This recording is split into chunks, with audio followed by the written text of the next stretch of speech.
Bonjour à toutes et à tous, je suis Robin Zuffray, psychologue conseiller en orientation au SOPFA de Fribourg. Et dans cette vidéo, on va regarder quelles sont les peurs en général que tu peux avoir avant que tu fasses un téléphone, surtout si tu n'en as jamais fait. Il y en a trois principalement. Il y a la peur de déranger, il y a la peur de ne pas savoir quoi dire et la peur du non. Alors je vais en parler rapidement et t'expliquer comment les surmonter. Alors la première, c'est la peur de déranger. Alors déjà, sache que ça se passe bien la plupart du temps. Quand tu prends un appel, c'est possible que tu déranges la personne. C'est même probable si tu fais plusieurs appels qu'il y aura une des personnes parmi ces appels que tu vas déranger, elle va te le faire sentir en répondant un peu sèchement ou en te disant qu'elle n'a pas le temps.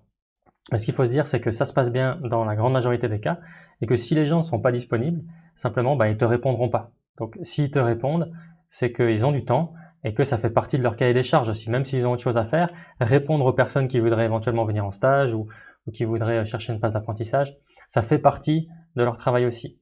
Donc voilà, toi si tu déranges, entre guillemets, c'est pas forcément de ta faute. Donc voilà, mais sache que la plupart du temps, ça se passera bien. Ensuite, il y a la peur de ne pas savoir quoi dire. D'avoir un blanc ou de bloquer. Alors là, le plus simple contre cette peur-là, c'est de préparer ce que tu veux dire. On a fait une vidéo sur ce sujet que je te mets en lien ici en haut. Donc, tu peux préparer un petit... surtout ce que tu vas dire au début.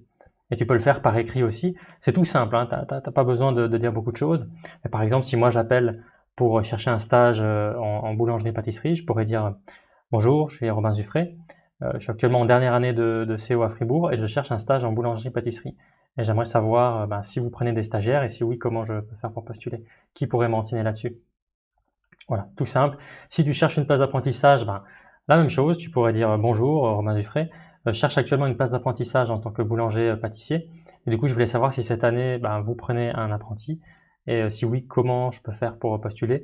Qui pourrait me renseigner là-dessus ?» Voilà.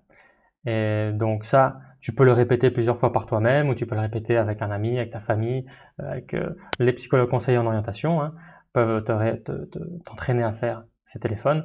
Et voilà. Si tu prépares ça par écrit et que tu le répètes plusieurs fois, ça devrait aller. Et plus tu fais d'appels, mieux ça devrait se passer. Et la dernière chose, c'est la peur du non. C'est-à-dire qu'on a peur d'appeler et que la personne nous dise non en face. Déjà, si tu as un non, c'est pas très grave. D'ailleurs, même la plupart du temps, tu auras un non. Simplement parce que la plupart des entreprises ne vont pas te prendre toi en place d'apprentissage ou n'ont pas forcément de stage à proposer.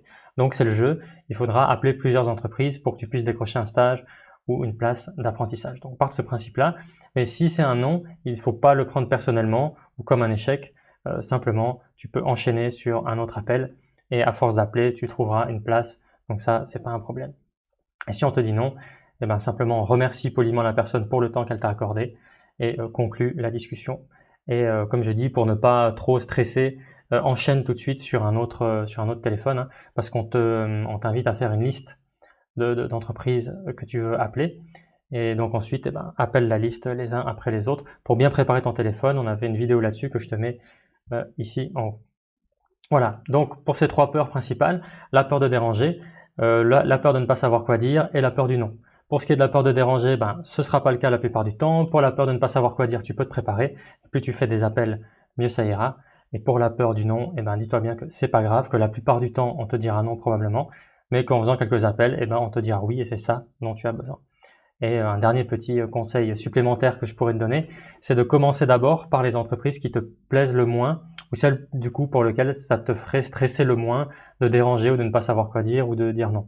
Voilà. Puis après quelques appels, une fois que tu es un peu moins stressé avec le processus, tu peux appeler les entreprises qui te plaisent le plus. Comme ça, tu te donneras les meilleures chances de donner la meilleure impression. Voilà.